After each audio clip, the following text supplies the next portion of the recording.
जब मैं भोला से माफी मांगने के लिए गया था तो मुस्कुरा रही थी।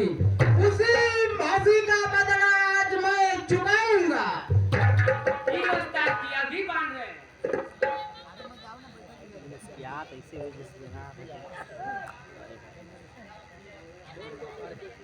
छोड़ दो मेरी बेटी को जीआरपी।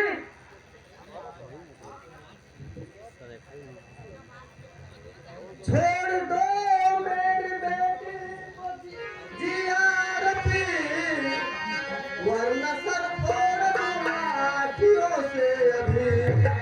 जी के जी मेरी सबनम न होगी जिंदगी, ऐसा अन्याय होने न दो।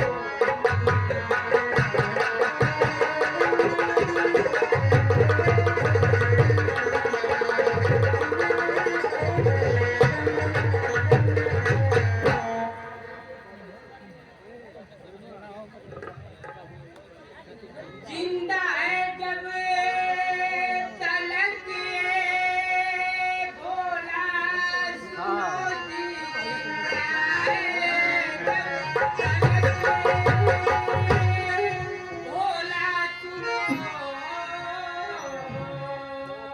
साथ सबनम को ले चलना दुश्वार है, छोड़ दे बाल सरेला से अभी।